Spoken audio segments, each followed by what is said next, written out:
Timbertwig.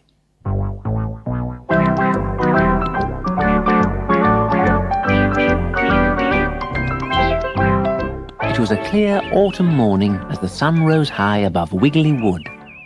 The badgers stretched and yawned.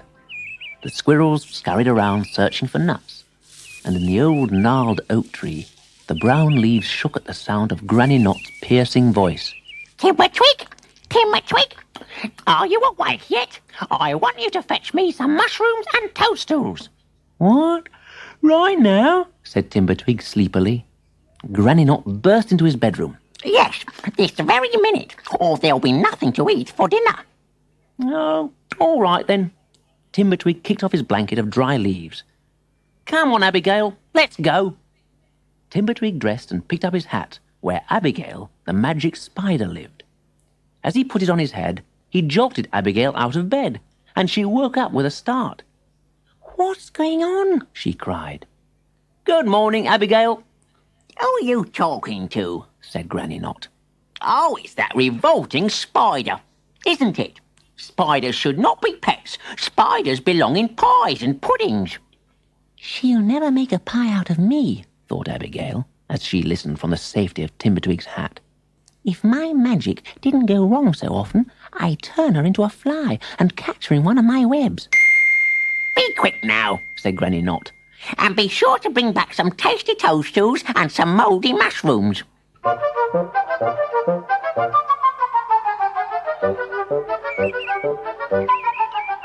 For hours, Timbertwig skipped among the trees of Wiggly Wood, but he didn't see a single toadstool. Oh, Granny won't be very pleased with us.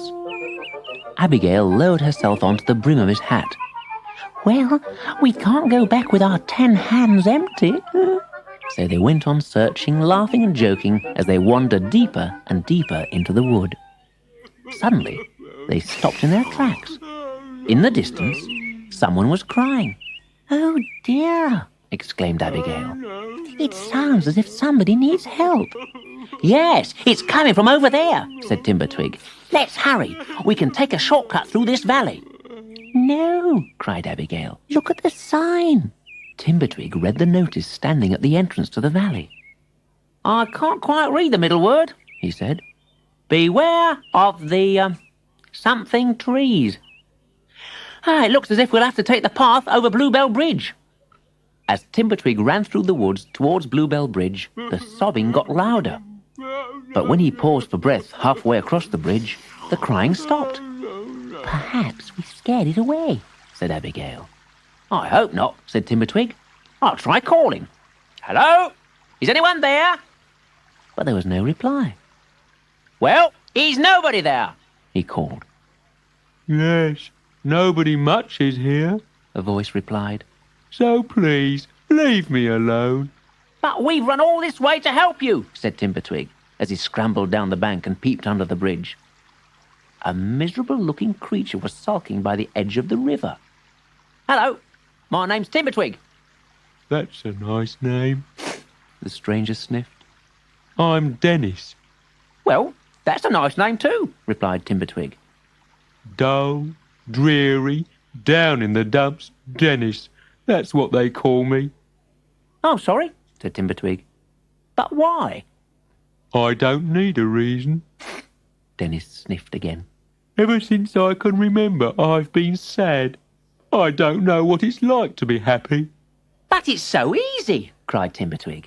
We'll show you, won't we, Abigail? Of course we will. I'll just pop back inside the hat and find my book of spells. And while she's gone, Dennis, I'll tell you a joke. Timbertwig sat down beside Dennis. Why is the dentist so miserable? He asked. But Dennis had already heard it. Because he's always looking down in the mouth.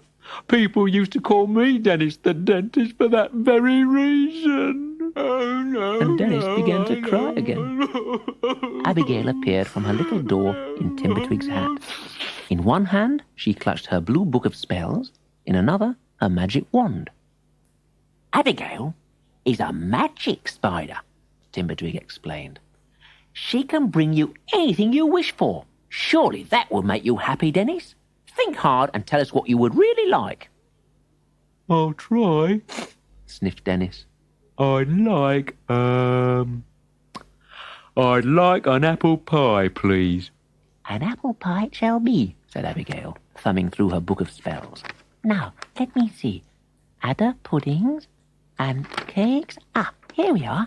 Apple pie. And she started to jump up and down and wave her magic stick. Zammity pop and a zammity sigh, please bring our friend a large apple pie. There was a brilliant blue flash, and 1,000 specks of sparkling dust floated to the ground. Did it work? Coughed Abigail, rubbing her eyes. What's this round my neck? Said Dennis. Oh, no. Silly Abigail, Timbertwig chuckled. You've made him an apple tie. Dennis was just about to burst into tears, so Timbertwig said, Come on, Dennis, think of something else. Dennis looked down at his scruffy clothes. All right. How about a gold suit and a frilly shirt? Abigail found the appropriate spell.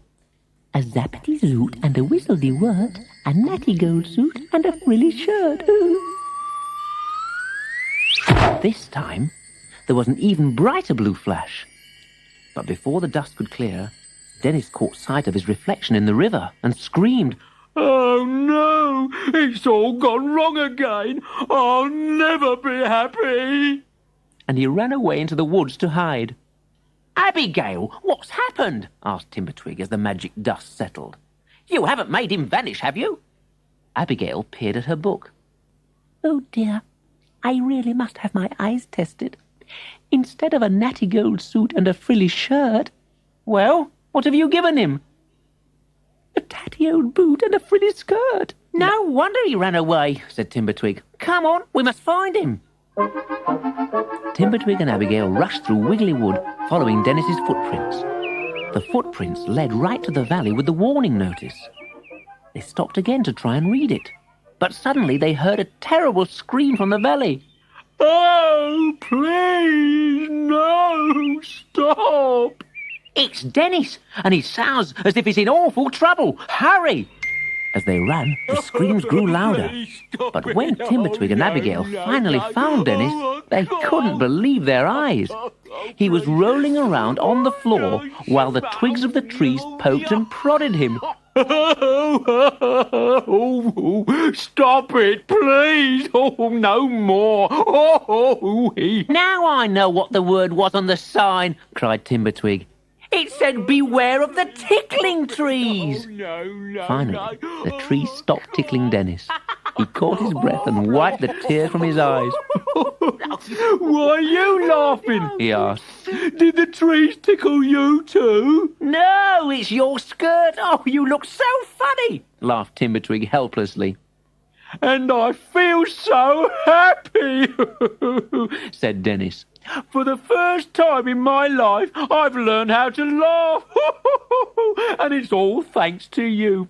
But please, Miss Abigail, do get me out of these ridiculous clothes. Of course, giggled the spider. And this time there won't be any mistakes. Wishity, washity, zaggity, zen. Please let Dennis be normal again.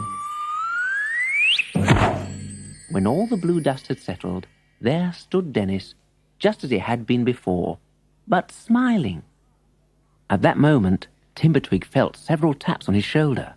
One of the tickling trees was trying to catch his attention. The branch pointed to a spot close to Timbertwig's feet. And there, on a damp layer of moss, was a large group of toadstools and mushrooms. Dennis and Timbertwig collected 20 toadstools and as many mushrooms and carried them home to Granny Knot. She served toadstool toasties for dinner, followed by mushroom mousse. Everyone agreed that it was a wonderful meal.